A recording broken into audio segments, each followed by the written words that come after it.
Yes, I'm back.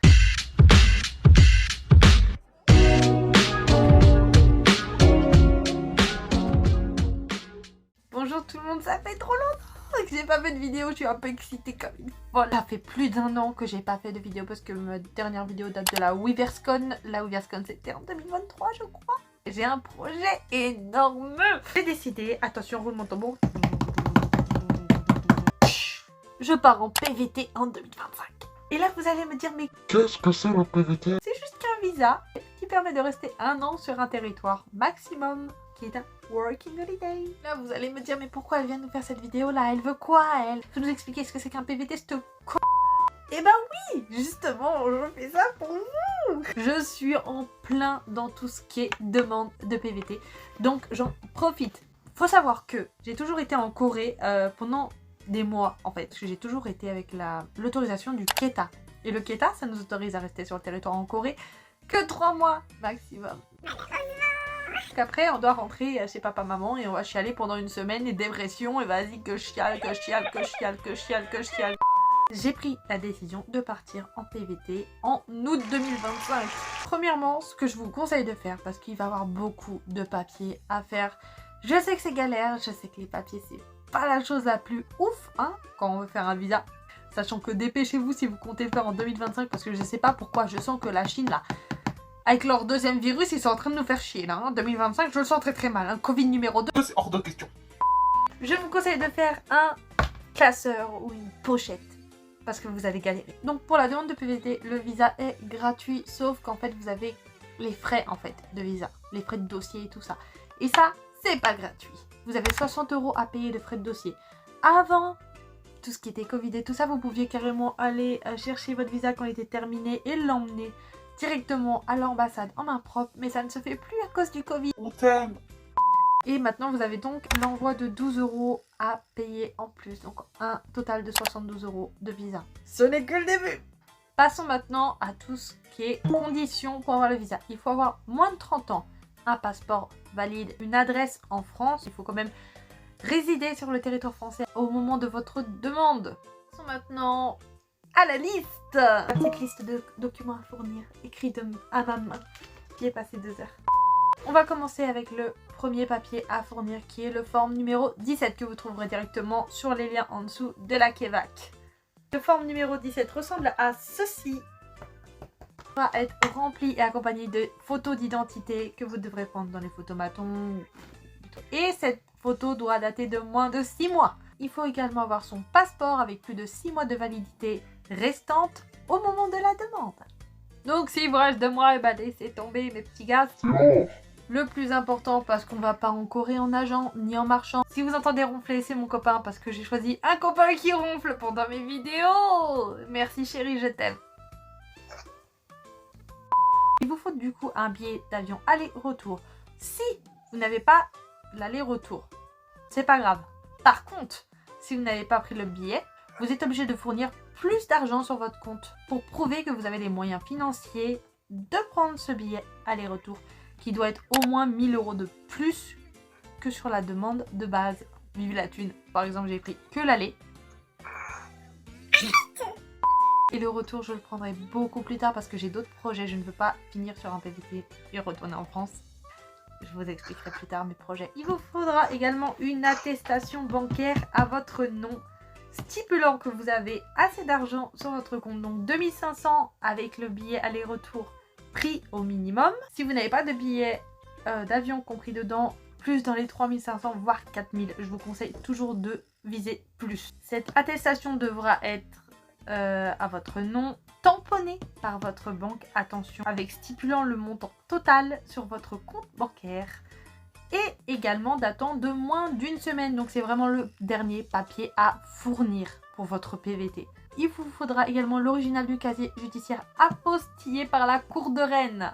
Bienvenue en France. Vous devrez demander l'original de votre casier judiciaire pour ensuite l'envoyer à la Cour de Rennes qui soit apostillée, donc faire une demande d'apostille. Vous trouverez également les demandes d'apostille en marquant demande d'apostille, casier judiciaire, et là on vous tournera vers la Cour de Rennes et vous aurez juste un papier à remplir qui ressemble à celui-ci. Il doit dater de moins de 6 mois. Une attestation d'assurance en anglais. Donc cette assurance devrait couvrir énormément de frais. Je vous conseille de regarder directement sur la Kevac par rapport aux frais demandés parce que je crois que c'est 30 000 € de frais hospitaliers. Si jamais il vous arrive quoi que ce soit là-bas, vous devez être rapatrié. Littéralement, vous avez tout qui est pris en charge. C'est un coût, je ne vous le cache pas. Moi, j'ai payé 406 € je crois pour les 1 an de PVT. Vous devrez également envoyer du coup cette attestation en anglais. Si vous prenez cette assurance sur ACS, vous n'aurez aucun problème parce qu'en fait, il doit être marqué aussi le pays où vous allez, donc South Korea en anglais. Si vous prenez sur une autre assurance et qui ne vous donne pas d'attestation anglaise, demandez-la parce que c'est le plus important. Vraiment, elle doit être en anglais traduite.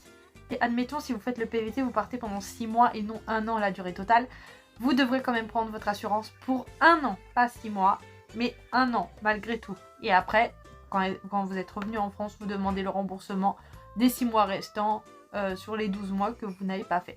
Mais vous devez quand même être couvert pendant les 1 an si jamais au risque vous changez d'avis. Il vous faudra également un certificat médical rédigé en anglais par votre médecin traitant ou non, un médecin qualifié quoi, datant de moins de 3 mois. Après vous pouvez tout à fait télécharger un exemple de certificat médical attestant que vous êtes en bonne santé avec la signature et bien sûr le tampon du médecin. Je sais plus ce que je dis. Il vous faudra également votre certificat de scolarité si vous êtes encore en études, la copie de votre diplôme actuel, donc pour ma part, mon bac, vu que je n'ai pas été plus loin. Ensuite, c'est là que vous allez finir par travailler, faire bouger vos petits stylos. Il faudra rédiger en anglais un Working Holiday et un Travel Plan. Pour ça, moi j'ai eu la chance d'avoir des amis qui ont déjà fait le PVT. Merci Axel, merci Luna, merci Sarah, je vous aime. Et par contre, faites attention. Vous ne devez pas préciser que vous venez uniquement pour le travail vu que vous êtes estimé à 25 heures par semaine de travail et qu'à la base c'est un plus. Le Working Holiday, donc le PVT, et c'est vraiment quelque chose pour découvrir le pays, pour découvrir la culture. C'est quelque chose pour vivre là-bas, en fait vivre la vie coréenne sans la vivre totalement. Il va falloir vous présenter votre projet, présenter également ce que vous avez fait déjà comme voyage, ce que ça va vous apporter dans la vie, plein de choses comme ça. Elle fait tout ça, d'accord ? Et tout ça. J'ai dit de pourquoi j'étais intéressée de ce pays, nanana, bref, nanana. Et j'ai mis mon plan et après j'ai fait mon Working Holiday Travel Plan. Donc en disant mois par mois ce que je vais faire, nanana, pourquoi je travaillerai à ce moment-là, pourquoi faire, nanana.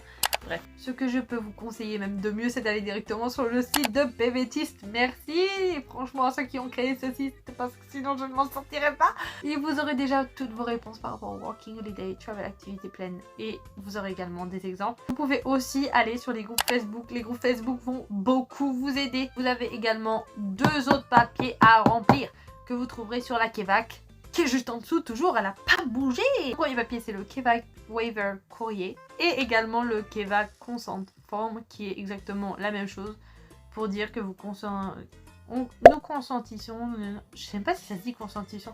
En gros, vous consentez. Ah, je sais plus comment on dit. Vous agréez au terme de ce visa. Nanana. Ensuite, une fois que vous avez tous les papiers de remplis, c'est l'heure de payer. Vous devez faire du coup un virement bancaire à la Kevac. Donc 72 € et vous allez devoir l'envoyer à l'adresse bancaire qui est indiquée dans le deuxième lien.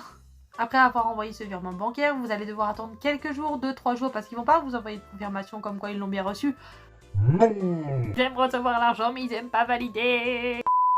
Avant d'envoyer tout votre dossier bien rempli dans votre petite pochette avec la belle adresse du coup de la Kevac de votre région, donc la mienne ce sera Paris, et vous devez envoyer un mail avec la preuve de virement bancaire pour le Kevac. À partir de ce moment, vous avez envoyé, vous avez juste à attendre, à croiser les doigts pour que votre visa soit validé, et une fois le visa validé, il vous sera renvoyé, bien sûr vous aurez des petits updates par mail, il vous sera renvoyé directement chez vous avec votre visa, votre passeport, et vous avez le PVT. C'est parti pour l'aventure. Voilà, ça paraît simple dit comme ça, mais c'est beaucoup de travail malgré tout. Je sais que c'est dur et qu'il faut également beaucoup d'argent, donc il faut taper. Mais je sais que vous pouvez le faire, je crois en vous. Comme je crois en moi actuellement, 2025, c'est notre année les gars. Mic drop. Oui, c'était une pince à cheveux. C'est quelque chose d'énorme pour moi parce que je suis jamais partie aussi longtemps dans un autre pays. Je quitte ma famille, je quitte tout ce que je connais en fait. Je rejoins également mon copain qui habite là-bas. Comment vous dire que je suis comme ça? J'ai peur. Mais si on doit s'arrêter au fait d'avoir peur, on ne fera jamais rien et on n'entreprendra jamais rien dans la vie. Et c'est ça que je trouve dommage parce qu'on n'en a qu'une vie et faut en profiter les gars. C'était ma présentation sur le PVT. J'espère qu'on se reverra à Séoul pour ceux qui y seront et qui vont tenter l'expérience parce que tentez-le. Je vous referai des vidéos bien sûr d'ici là. J'espère vraiment pouvoir voir la plupart d'entre vous à Séoul, ça serait génial. N'hésitez pas à m'envoyer des messages quand vous y serez. Si vous l'avez déjà fait, même si vous avez des retours, je suis ouverte vraiment à tout. Je vous laisse comme d'habitude avec une petite découverte K-pop. Malgré qu'on a arrêté de collectionner la K-pop et qu'on doit tout vendre sur mon vintage, je rappelle. La meuf trop chiante.